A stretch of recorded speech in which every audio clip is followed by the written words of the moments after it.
I am unashamed. What about you?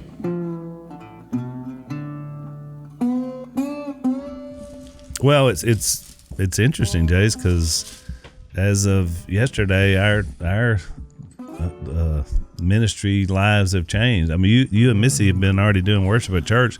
Trent, our guy who's been our lead pastor for the last few years and preacher is leaving, so I'm going to step back in, do a little preaching. I will be a Paul-like, Phil-like preacher because I'm not charging the church any money, which is a lot of freedom for me. That's the best place to be. So we're all volunteers now. As long as you can keep eating. Because I told them, as long as we keep, that's why we got to keep making some money. Well, then they somewhere. can't fire you because they never really hired you. I like that. Yeah, it's the Kramer, Kramer on Seinfeld. He was working for a corporation, but they never hired him. So then they were they had to fire him. They said, "Well, you never really hired me." So I kind of like that. Perfect situation. Leave on your own. Saturday, I got a text from a friend of ours, and they were like, "There's a baby born at St. Francis, has cleft lip and palate." So, and Missy's out of town. She's visiting her grandmother, and Mia has an appointment, which is every 6 weeks, of her life. She meets with the doctors today, so she's out of town. So I was like, I didn't even text Missy because I thought, I know what she's going to say. She's like, "You're up, babe." So I went up there, and, it's weird when you don't know the people because you have no idea. I mean, I had the room number, and so when I finally got in there with security at our local hospital, it was amazing. Why? Why? Because about 2 years ago, some fool went up there and kidnapped a baby. Oh yeah. So ever since then, I mean, it's which is probably good, but it is a pain to get in it now. If you don't have your, I walked in there. Do you have your license and all that? I don't have my license. I don't have a wallet. Look, there's a line here, and I'm looking around like. First of all, I tried to get in the side entrance because I know that a hospital like the back of my hand. Like, no, you can't enter here. So I walk in, and I see people getting their IDs. It was kind of like an airport kind of thing. And I was like, just to get in the hospital. And then to say, without, just slamming anybody, but I mean, the guys that they've hired, the security guy, this isn't SWAT level. Oh, no. I mean, what I'm saying is these guys are moving like molasses in the winter. There was construction all around the hospital. I parked, I kid you not, almost a mile away. And so I'm like, I'm not even sure I have my wallet in my truck anyway. So I tried to go to the Duck Dynasty. When I stepped up, I said, "Has anybody ever seen Duck Dynasty?" And this African-American girl, she said, "Oh, yeah, I love that show." I said, "This is my ID. This is all I got." And she's like, "Now, which one are you?" You just owned it. You're just like, well, hey, I mean, because I didn't want to say I don't have my ID because the guy in front of me, he didn't have his ID, and they said, "Good luck, have a nice day." So I thought, gulp. And so she said, you were just short of going Ron Burgundy and said, "Hey, I'm kind of a big deal." I mean, just come on. I mean, I wasn't thinking that. I was just thinking, I don't have my wallet. I don't have my ID. I'm trying to do something good. I bet Ricky, the security guy, was really loving your I pulled a stick. K. I said, "Look, I'm up here. I'm trying to visit a family that just had a baby that has a condition. I'm trying to encourage them, and I don't have my ID." And she said, "You're Jase, huh?" I said, "Yep." "All right, you have seen the show." And you have to have a name tag. Oh, yeah. So she wrote it and she misspelled my name. So it was a woman that was processing. Well, no, but she was the only one that recognized me. And so I was fixed to say, "My name is," and he said, No, she has to come up with it. And I thought, well, this has gotten weird. And so I'm like, now you're having this little test of knowledge. It's a test, because that guy, he didn't watch Duck Dynasty, and he didn't care. And then she misspelled my name, but I'm like, do I correct that? But She put JAC. JACE. Yeah, I've but seen I that thought, before. you know what? I'm keeping my mouth shut. And look, they still didn't trust me. He turned around to another Did you guy. have face paint on like you do today? I mean, I look exactly like I you look look right like the now. guy in the commercial that wears the mask all the time. That's the inner thief guy. So I go up to the hospital room once I made it through all that. Can't And believe they let you in. I walk in, and this little baby, beautiful little girl, but she had, when I saw her, I mean, she looked a lot like when Mia was born, but a little worse, I guess. And she was a bilateral cleft lip and palate, which was both sides. Yep.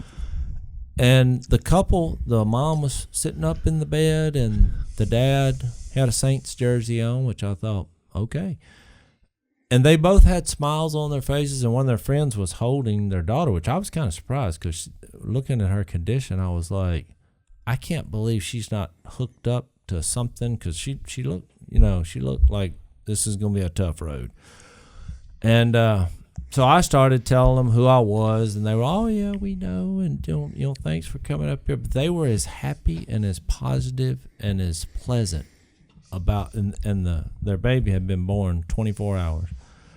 And they had a team. They were going to go to the Shriners Hospital, and they had done the research, and they were prepared. And every time I said, this is going to be a tough road, but it's okay, they would come back with, we're just, glad that God, blessed us with that she has no other conditions. And I mean, it was just, everything was positive. Yeah, we know. But they said there was one, which is unusual with a baby that was born with this severe of cleft lip and palate, there was one little bitty strip on the middle of the roof of her mouth, which doesn't seem that significant, but that one little strip allowed her to eat without a fake, like Mia, we had to make first we just had to cram the food down there with a syringe, which was awful. But she was able to eat on her own with just that one little strip. And the mom's like, we're just so thankful for that one little strip. Wow. So typical, deal. I didn't really want to go up there. I was nervous about it because I hadn't met them. And then when I got up there, I was way more encouraged by their faith and their outlook on this. And so get this, I get to the end of the conversation.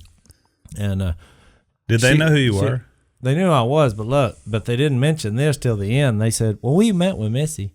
And I was like, oh, you met with my wife? Well, I was thinking, well, she's out of town. She's like, no, she heard we had done an ultrasound, and somehow or another, we knew that she had some form of a cleft lip and palate, and your wife came and saw us, and I didn't even know she had done that. So so then I called Missy. I was like, hey, remember that time that couple, But she's like, babe, I see a lot of couples. But I thought that was really good that both of us. Yeah. You were ministering to this family, and neither one of you knew it. Neither one of us knew it. Yeah, that's awesome. And so and she's like, oh, they're really prepared. But I'm so glad you did that. She was, it made Missy feel good. What's amazing is, Jase, is that, because I remember when Missy had the first ultrasound where she saw Mia, Lisa just happened to be with her that day, not knowing. She just went with her.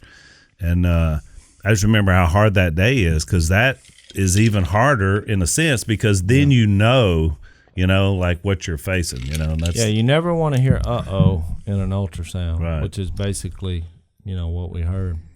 But I only tell you that just to say that I think when God gives you issues and challenges and problems, the best thing you can do is eventually turn that around from, poor as me to, the why did this happen to me? Yeah, we went through 3 months of that, and then we said, okay, why not? What are we going to do about it?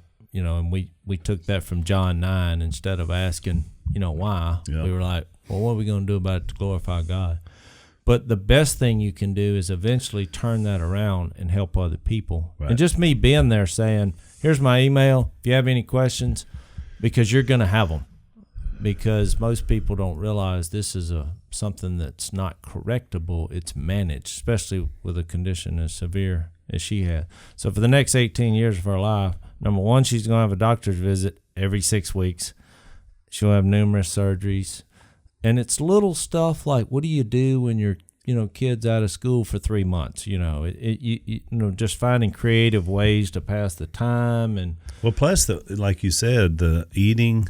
I just remember through the years there have been different struggles about that, just because of the way it is in her mouth. And me, I'm talking about. So I mean, you guys have dealt with a lot of stuff. So we've got our good friends at Black Rifle Coffee Company, which is a new company. You see, it has 2014, but these guys make some really good coffee.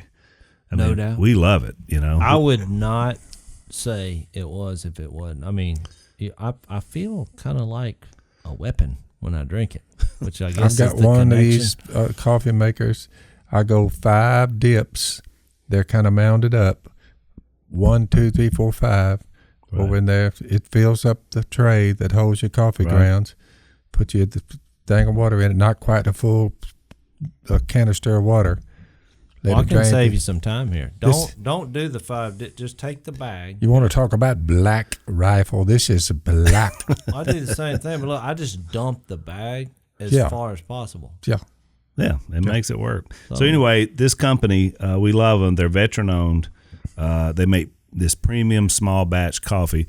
And I even like their languaging, because where somebody else would talk about, they call theirs coffee rounds, like the little cups, where people do where they put coffee rounds. Yeah. So everything is about weaponry and, taking out terrorists. Yeah. It's like the names of them. We found out last time what Murdered Out, which is one we really like, what that meant. Willie had to explain that to us. So anyway, we love these guys. So they call it Freedom Feel Coffee. So you want to join up, go to their website. It's Black Rifle Coffee Club. That way you get it like we do. It just comes every month. So wake up to America's coffee, blackriflecoffee.com/Phil. So you want to use that /Phil. That way you're going to be able to get a discount of 20% off on your first order of anything, including the club. So it's a good deal. They're great guys. We love their messaging. And, I mean, they know what they're talking about, and they make good coffee. Great coffee. Check it out. blackriflecoffee.com/Phil. Check them out.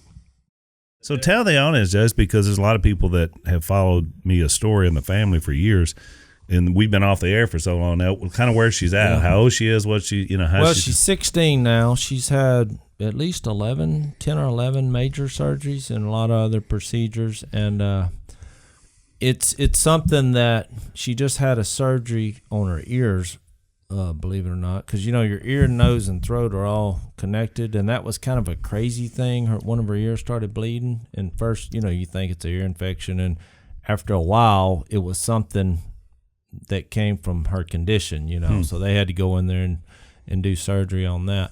But she only has one major surgery left that we know of, because when they stop growing, that's when they pretty much go with everything. The last setup, right? Yeah. Basically. And they may have to move her jaw once again, which is pretty much the roughest part of all this. And the problem is because when you grow, since it wasn't formed exactly where it could grow properly, that every time you start growing, other pieces of your body are outrunning the parts that was originally had the scar, and the scar tissue. It just doesn't grow right, is my point. So anything that affects your breathing, your talking, or your eating, they go in there and say, we need to correct this. But she's doing really good. I mean, now she's the last surgery she had, they were going to give her the, goofy juice or whatever. And we haven't knew the doctor that we had, that lead doctor. She has a few doctors on her team, but we have a new one. And when he came in there, he said, "Are you nervous?" And she went, "No." And he said, "Oh boy, you're a pro at this." And she's like, "Just do what you got to do." And so then they were like, "Well, we'll give you this goofy juice so you can, that stuff works instantly. It's, I don't know what's in there, but in 7 or 8 seconds, she's like, woo." But she's like, "No," she said, I want to save that for the end. I guess she got that from you, She's like, "Just right before you put me under, give it to me. I don't like how it makes me feel, But most kids want it because they don't want to be nervous rolling away from their parents. Right, they're scared. She's like, "Look, I'm good. Do what you got to do. Just have it ready there right before y'all y'all stopped? Well, I just remember all the years, because you think about it, it's her whole life, like you said. I mean, us going to those major surgeries, and of course she was so tiny at first, and it was just so hard for us to like, watch her wheel away. It's this little, your little child here, and then but watching her response to it through the years, like you said. To me, it's been a huge encouragement to even our family and me personally, because I'm like, this is Superwoman here. You know what I'm saying? Like, she just goes in there and it's like, yeah, what if it's have all this crap done in your, Now I don't even notice that she's had any work done. Nah, it's amazing. I mean, she sings, Yeah. I mean, it's amazing. She's up there playing the piano at the Christmas Eve service. She was awesome. What can happen? And we help through our charity with the Miamoo. Miamoo.org if you want to look into it. Yeah, that's right. We had one kid, he's had 200 surgeries. Oh my goodness. He's about 17. And one of the most positive, fun people I've ever been around in my life. I mean, it's amazing the character, because they mature more because of all the suffering, which comes back to Romans 5, which is kind of our theme verse for our charity, that suffering produces perseverance, and perseverance character, and character hope. And so it's really encouraging. I mean, look, it's a rough journey that you have to go through, and it's an expensive journey. But when you every once in a while you meet people like that, I'm telling you, there was not a doubt in my mind. They just were bulldogs about it. And I just sensed no anxiety whatsoever. It was really encouraging. Well, I wanted to share that. I love that what you and Missy do with Miamoo, because like you said, I mean, we had the blessing of the show came along, and so you guys were able to not have to worry about how expensive it is and everything you have to set up. Because even with good insurance or whatever, there's a lot of money involved. You're talking about all these surgeries, and we know healthcare. Yeah, and we don't really pay anything. We just give them a little hope, because that money's going into a black hole. And people say, well, don't they have insurance? But you don't understand. If you just think every 6 weeks you have some sort of procedure, no matter how much, you can have all the insurance in the world. At some point, this is fixed to get expensive. Exactly. Just even traveling and eating out. And plus you want the best, so if you don't have any money, it's tough. So you guys help the gap with other families, which is amazing. I mean, y'all have helped a lot of families. We just try to network them. I mean, like this couple, they're not part of our charity or what. And Missy tried to kind of get them involved, and they're like, we're good. But even said that when the baby's born, because you never know the severity of it till they're born, I felt like, because I've also gone to hospital rooms. When I walked in, everybody was crying. I mean, it was just devastating. So those, you seem like you have a little more impact. And the first time I ever did one, I was nervous about going in there. When I walked in, and there was, I would say, 30 people in the waiting room, and they had their son who had just been born. He was hooked up to wires, and he looked really rough. And they all looked at me. And it was just kind of a moment here, and I was like, all right, look, y'all don't know who I am, but I have a daughter. She was born and looked a lot like your son. And all I'm going to say is it's going to be okay. And I had some pictures, Well, after I said that, within, I would say, 5 minutes, everybody was talking. They were asking questions. Mm-hmm. The whole mood changed, and it's kind of like they needed that just to process and move on. Right. Which is important, Yep. We had similar with Anna was born premature, and I remember we were so young, I said we were too stupid to be scared. But we just had full faith that she'd be fine, and she was. I mean, she survived. She had surgery. Yeah. She weighed less than 2 pounds, and now she's had 3 of my grandkids that were all 10-pound whoppers. She gave me my great-grandchildren. That's exactly right. And you put your wedding ring all the way up her arm to her shoulder. Actually, it was not mine, which is a 10. It was Lisa's. It was a 7, which, even smaller. Just think about that. A size 7 ring went up on her shoulder. That's how tiny. She looked like a little skint squirrel. You could hold her just like this. Which was incredible. But you know what just hit me when she's one of the most little hard-working women I've ever seen. Oh, she's something now. How old's now? She is 33. She'll be 34 in a couple of months. But she's worked for Duck Commander since she was about 15. She loved it, and she still does. And she takes care of Mom. You could have never told that she was like that when she was born. But even to this day, you can tell when she wears a swimsuit because she was so tiny. You imagine she's this big. Well, they had to operate on her, so they'd go in there and tie off, a duct in her heart. Well, the doctor, who was Iranian, he had only been here a little while. He was the personal physician of the Shah of Iran. And so he got out. You remember all the trouble we had with Iran back at around 80? He got out of that and winds up in Monroe, and he's a specialist on hearts. That's and especially pediatric. I mean, it was just like he landed right where we needed. Yeah. So he tells me that what he's going to tie off, I'm 20 years old, is the size of a cat hair. If you went in and plucked a hair out of a cat, that was the size of what he was working on. Woo. So that's incredible. So they cut her. They lifted up. They didn't want to have to crack her little rib cage, so they cut her all the way around, from stern all the way around, and they just lifted it up. And then he goes in there, ties that off, and then sews her back up. So, but as she grew as a little girl and then a woman, the scar was always there. It still is, but it's halfway around her body. So at the time it was happened, the scar was that big. Of course, now she's a grown woman, so it goes all the way around. So she wears a swimsuit. I can always, she wears, you can see it, and it's that reminder of, what happened when she was, a few weeks old, which is incredible. I mean, she lived to tell about it. She did. It's amazing. And is really healthy. I mean, she had. I was telling that story about that the first time I did that. Well, here we are 15 years later, I guess. And that son and his mom, they spoke at our last charity that we did in October.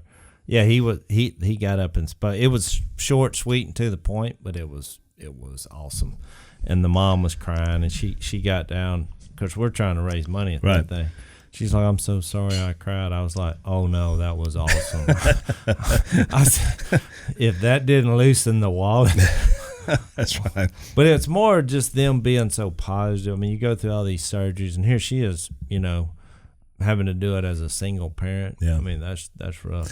For years we did, Lisa and I did just what you and Missy are doing. We haven't done it in several years now. Obviously, we're down 30-something years ago. But the first 10 years, they would call us, and when somebody would have a baby in the NICU, and we would go up and talk to them, just like you did, just to say, hey, you can get through this. You can make it. Yeah, it's important. I think it is. And most of the medical personnel at the hospitals, they're unfamiliar with this condition. I mean, they have a little sheet that's handed out, but all kids are different and all conditions are different. So I told them that yesterday, and they said, yeah, they started reading off that sheet, and we were kind of shaking our head. I was like, well, good for you, because they don't really know. And so, they thought it wasn't going to be real bad, but most people would have just said, oh, it'll be okay. But these parents didn't do that. They prepared for the worst. Well, plus, when you're around healthcare professionals, like you said before, Dad, you're right. They view your body. They learned it like they're a mechanic working on a car. So grab me a wrench and let me go and pull this. Yeah. We look at it like that's our kid or that's our dad. So everybody's like, but they're grabbing, So with Nan, she would just turn blue, because she would quit breathing. They just thump her on the foot, all right, wake up, Nanner. Oh. And we would just, we're freaking out. It's your kid, that's, the first procedure that we had, 11 days, she was 11 days old, and they went in there and they said, we got to make a temporary mold for a temporary palate, and we got to put this packing in her mouth and make a mold. So I was like, okay. Oh, they just grabbed it and started shoving it in her mouth. She's 11 days old. There was a rage that came over me, and I was started visualizing hitting the guy between that, because it was an older fella, and it was like he just couldn't get it in there, And Missy looked at me and she said, "You need to get out of here," because I was just like, you fixed to hit that guy. I was fixed to hit him right between the eyes. And so I walked out and I took a couple deep breaths and I thought, "Don't hurt anybody." And I walked back in, and he said he was pulling it out, and he's like, "Man, that didn't take. I got to do it again." And I was like, "I'm out of here." But it was like what you said. I mean, I felt like he wasn't being gentle enough. Right. But he was trying to do a job, and she's choking, and I just lost it. It was probably the most violent I've ever felt. And then I was like, "What? My whole world has changed here." That would have been bad if you just slugged the doctor right off the bat. So let us on Unashamed Podcast be the first to wish happy new hair to all you guys who discovered keeps. We've been talking about it quite a bit on the podcast. So yeah, happy new hair. That's what we're saying, Jase. We're just so excited about people that have kept their hair. By the way, 66% of men who have used keeps have grown hair. So 2/3 of them. I thought about keeps the other day. I was frying fish and I looked down and there was a hair after I had fried the fish, and I saw it and I went, man, because you don't like seeing a hair in your food. Not at all. But then I thought, but at least I have hair to get on the food. You see what I'm? Yeah. I still don't want hair on my fish. Well, look, I guess that wasn't my point. I'll wear one of these. You can wear one of those top hats like you got. I wear some type of head gear. I did too, but I had one escape, which is the whole reason for this product. That's right. So you'll have more hair in your food, but you'll have hair. So that's a good point. We don't like hair in the food, but if it's your hair, why does that not offend you? I don't know. You're right. Not really a big deal. It doesn't matter. But if your hair's in my food, I don't like it. Yeah. But if your hair's in your food, you say, no problem. You just toss it aside and eat your food. Yeah. So we agree losing hair stinks. We don't want to do that. So here's what you do. Keeps.com/door. You go there. They're basically going to give you their generic versions because there's some hormones that you take. There's a medical connection that you have to make as well. So we want you to sign up, have a happy new hair. That's my deal, Go to keeps.com/door. You get your first order Keeps for 50% off. That's half off just by going and checking it out. So keeps.com/door. Keep your hair, and you'll have an occasional hair in the food, but that's all right. Yeah. You'll have hair. Wouldn't it be happy new hairs? Is that the plural, or is it just? Well, you wouldn't say Happy New Year's. Works for me. So, Happy New Hair. Yeah, you got to work on this, Al. Well, so we've made it to the Book of John, and I guess as what we've been talking about as a lead-in, it's the whole book is an eyewitness account about Jesus, about what he means. And you mentioned John 9 a minute ago, which we'll get there eventually. What I love about the idea, and you were describing the guy, is there is something powerful about somebody telling you an experience, like the guy, the kid and his mom. That's something you could tell their story, but them talking about it is even more powerful. So we get to John, and right off the bat, what I love about the way he starts is he's saying, look, because all the other gospels kind of give you the whole narrative, but he just starts with the idea that I witnessed the Son of God. That's right. Here's my tale of the Son of God. And like you said last week at the end, he says, look, I'm only going to give you a fraction of what I saw in this guy. And what's filled in the book of John are all these stories about where Jesus, I think about in John 5, where he came up there and it said, where the lame and paralyzed and the blind had gathered, and they were going down in the pool because they felt it had some kind of supernatural powers, and Jesus eventually heals that guy. But the reason, like Saturday, I did not feel like going up there. That's a lot. We had been duck hunting. I was tired, by myself. Busy wasn't there. I got home, and I thought, you know what? Jesus would go down there and say, hey, Yeah. So you do these kind of Jesus things because you get to the 5th chapter and you're like, well, that's the kind of people he was noticing. And so if you're going to take your faith seriously, one thing you get real clear about the God of the Bible in Jesus' form, he genuinely cared about the condition of people, spiritually and physically. Pretty interesting. Probably, what do you think, Al, from the time the apostles, the disciples, including John, were chosen, they didn't have but and there were a lot of things happening. Yeah. Things were moving quickly. All the crowd, the feeding this and walking on the water, all those things they witnessed and they saw. But probably, what do you think, 3 years, a period that John was actually able to walk with him. That's right. Well, when you get over to 1st, 2nd, 3rd John, John coming out with the first paragraph, like it's hard for him to explain what kind of being was that. Well, he writes down in 1 John 5, he said, I write these things to you who believe in the name of the Son of God, so that you may know that you have eternal life. Now, he had heard Jesus say that, John 3, born again, and then for God so loved the world, so you'll know you have eternal life if you believe in him. So John, having witnessed and watched, think about it, the miracles and all, just imagine what kind of man John was from just running with Jesus for 3 years. Well, think about it. Up until the point you can see it come out in 1st, 2nd, 3rd John, really more than John the Gospel. We're assuming, we don't know this, but we assume they were all younger than Jesus was. He's about 30. So, we're talking about 20-something-year-old men. Yeah. Some have said thought they were even younger. And remember, these guys are fishermen. He and his brother, Peter and his brother. I mean, that was their primary. Look, we were commercial fishermen. So we know. Look, just think about, we know the routine. Well, and think about, remember the other commercial fishermen on the river at the same time as us? That we were? Remember those guys? Yeah. I mean, these guys, number one, you could smell them literally a mile away. You'd see the boat coming. It's like, Jase was a little bit hesitant to know that we were in the commercial fishing business when he saw others who had been there and been done it longer than us. He's like, is that where we're going to end up?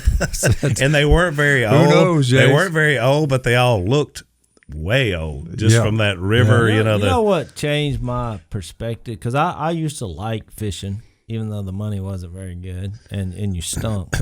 But one day we were talking to one of the local commercial fishermen here. You'll know who he was when I tell you this, because you'll remember this. But and he just wasn't that good at it, And so if you're not good at commercial fisherman, well, you're going to really be hungry. Yeah, you don't make any money because there's very little money in it. Yeah. And I remember him one day. He said, he had an idea that he was going to donate parts of his body to the military for research. And he knew how much money you could get.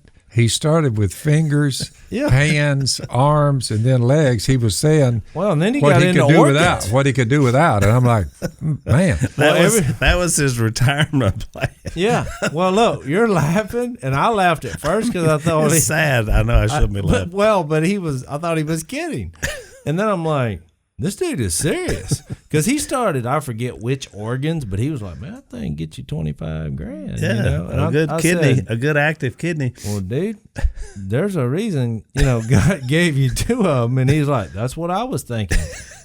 I said, no, that's not what I was thinking. He was thinking I had to. And how much liver do I need to actually, keep managing? But he was like, but I'm helping people, And I was like, well. Yeah. my point was I was just giving a little update. I write these things to you so you'll know you have eternal life. Having run with Jesus 3 years, he was convinced. But if you think about it logically, and we talk about the people like Mia, the ones that are born, and Nan with the heart trouble and 2 pounds, and right. You said, well, why would you spend the time, the money, and the just the routine of it all? Because they have a chance at immortality, eternity. So when it comes to physical ailments, the reason you look after people and you help people that are sick and downtrodden, and the ones that are really ill and born with defects, you say you reach out to them because they're on the earth. They are human beings, and eternity can be theirs. Well, when you look at it like that, you're very careful on what you do to children and people who are sick. You know what I'm saying? Oh yeah, and I think we can relate because we, like you said, we grew up commercial fishing. I think that's why we relate so much to the biblical guys that we read about. It's kind of interesting. That's and what then we are.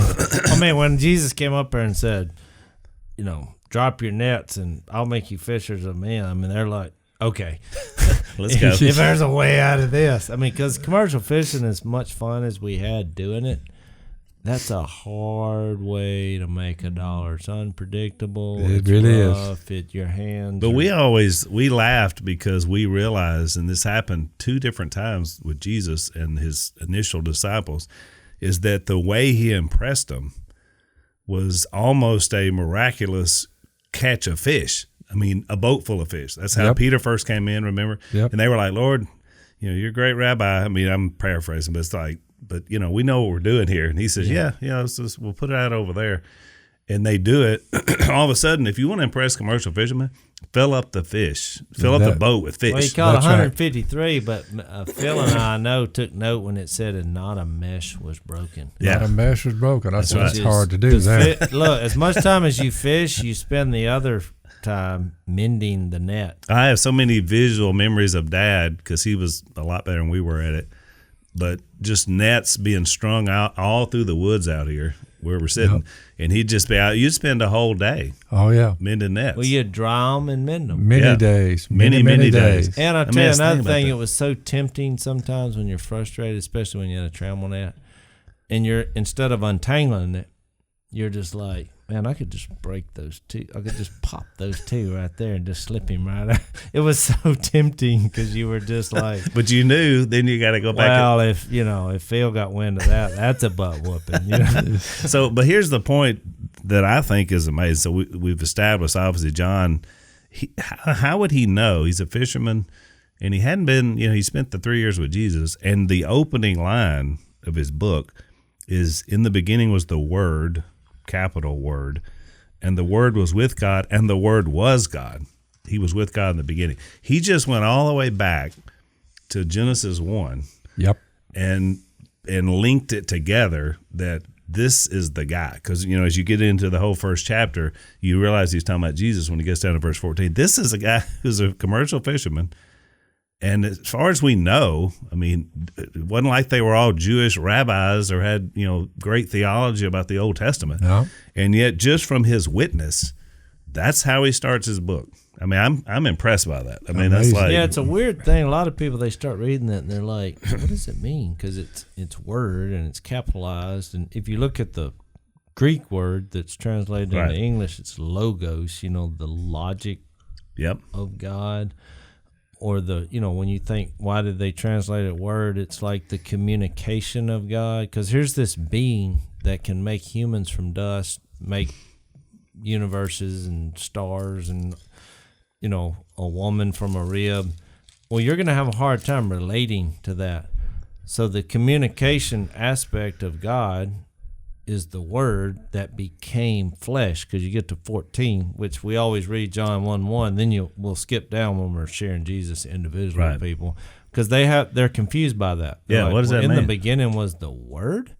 Now, sometimes I'll go to the beginning in Genesis 1 where it says the earth was formless and dark, and it says the Holy Spirit was hovering over the waters. So you have that, and then you have in God, but then it says, and God said. So if you put those three personalities there, the Holy Spirit over the waters, God is the creator, and then he said, which I believe is the word of God. The spoken Jesus, word. That's right. Yeah, that hadn't become flesh yet, which is why he later on in verse, 26 of Genesis 1, where he said, and God said, let us make man in our image, which is a confusing passage if you're not really looking at the different personalities of and God. then in verse 3 backs up just what you just said. Through him, this word, all things were made. That's everything. Without him, nothing was made that has been made. In him was life, and that life was the light of men. The light shines in the darkness, but the darkness has not understood it. And people still have a hard time figuring that out to this day. It's difficult, and I get it. I mean, it's a heavy topic. Well, you see the ripples of that statement, like in some of the letters. Like if you read Colossians 1, he basically says this. Paul is trying to have his take on John 1:1. In 15 he says Jesus is the image of the invisible God, the firstborn over all creation. Resurrection in mind there. For by him all things were created. Same phrase. For by him all things were created. Right. Things in heaven and on earth. This is cool. Visible and invisible. Whether thrones, power, rulers, authority, all things were created by him and for him. Then he, just to make it more mind-blowing. He is before all things, and in him all things hold together. Now we're talking molecules, atoms and molecules. I mean, everything that you can't see. Just think about how the world has to work. Plus, with how would the invisible, Apostle Paul have known about invisible things if they didn't have a microscope at the time? That's a good point. Well, when you start looking Yeah, at, you're talking about invisible things. You're like, no, the microscope came he along made way everything later. visible and invisible. You say invisible. but you know what, too? As time goes by and the more science advances, the more Jesus and that statement seems more plausible. Because, when they discovered DNA, all of a sudden, they have come up with a code in our bodies that is more sophisticated than any other code they've ever discovered, and it's in our human body. Yep.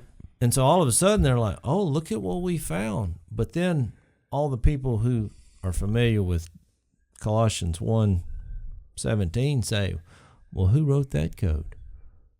I mean, all of a sudden... Yeah. Now we're seeing why things hold together. There had to be some kind of intelligence to come By the up way, with the most complex code. the discovery of DNA has really, it helped a lot of people do some serious thinking about God. Right. But not just DNA. Look, think Rightfully about so. The more we look. When he said in John 1:4, he said, in him was life, and that life was the light of men. Now, he was speaking of spiritually. But, some of these scientific studies have determined that when you start breaking down the atoms and the molecules, there's all these little minute particles of light that are in our body. And they're looking at that. If you read their studies, of course, they're not coming at it from a Jesus, God creator standpoint, but they're using words like mysteries and strange, that all these particles of light, these microscopic things, are actually holding us together. And I'm thinking, that sounds a lot like Colossians 1:17. Yeah. Well, the Hebrew writer, he put it like this. He said in Hebrews 1:2, in these last days, he had just said that God spoke through the prophet. He's spoken to us by his Son, the one who John 1, the Apostle John was writing about, whom he appointed heir of all things, through whom he made the universe, is what John said too. Now, the Hebrew writer, we don't know who wrote that. The Son is the radiance of God's glory.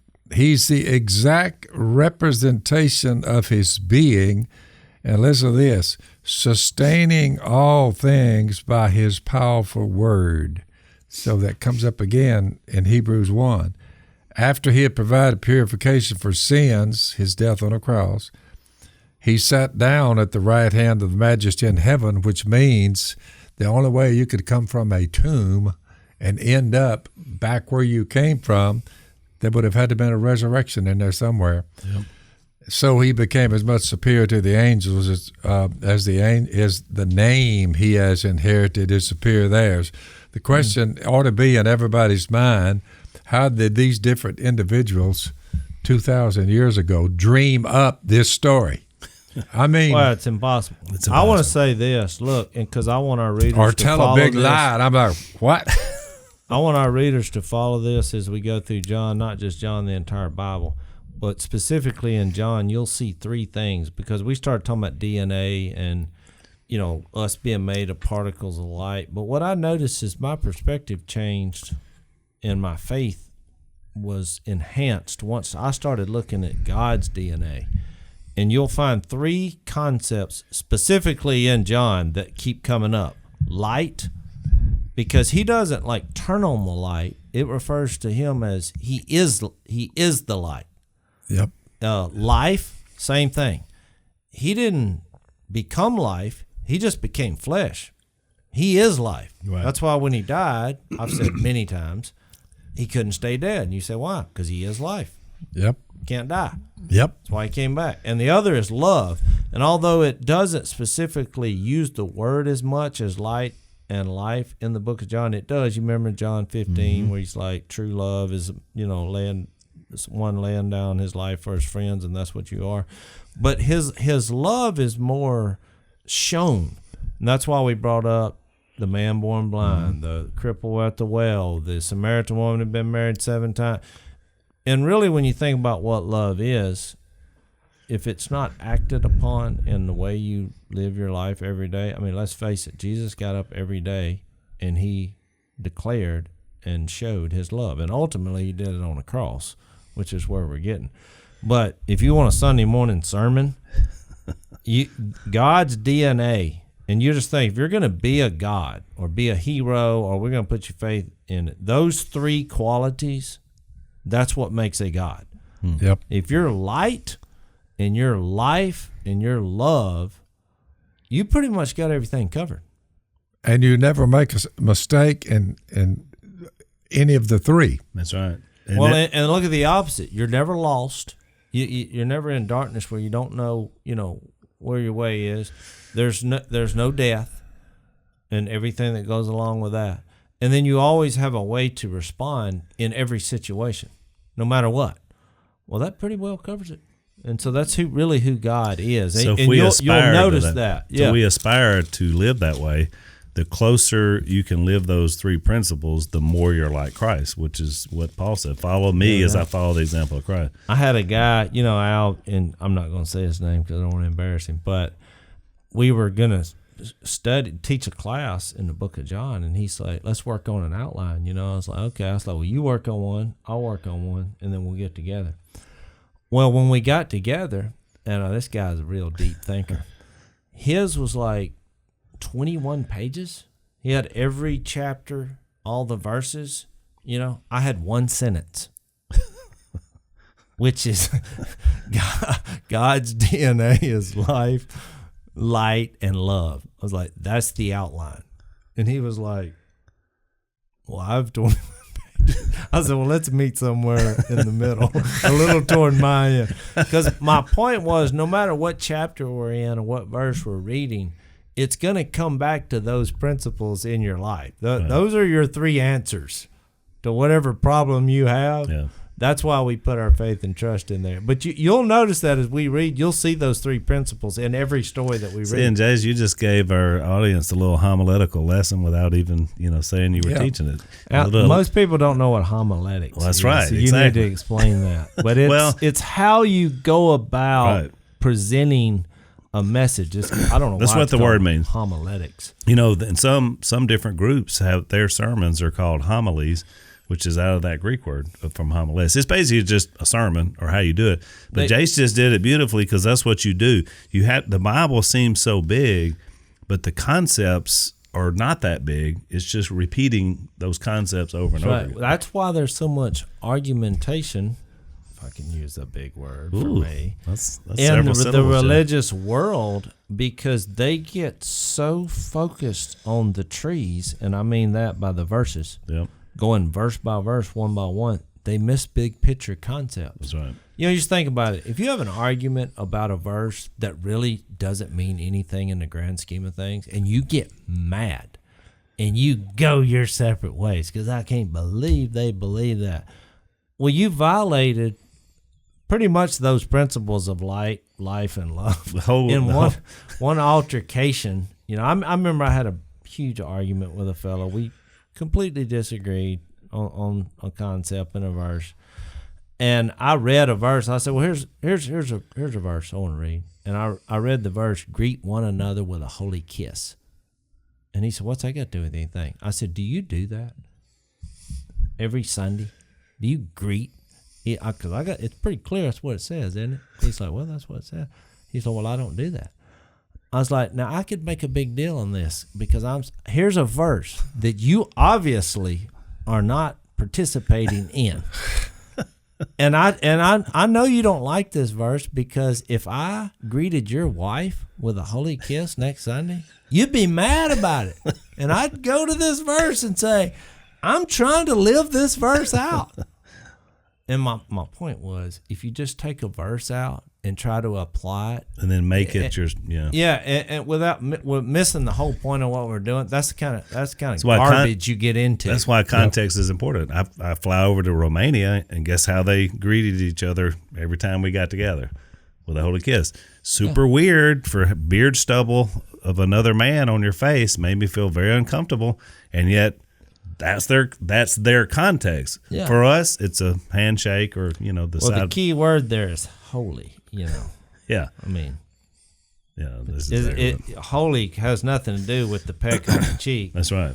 Or even, It's the appreciation of the brother. well, and it's you don't have any kind of sinful, Right. But us in our culture, we don't do that because most people, it's like me. I don't want somebody kissing on me. Right. You know what I mean? I'm kind of glad our culture said, nah.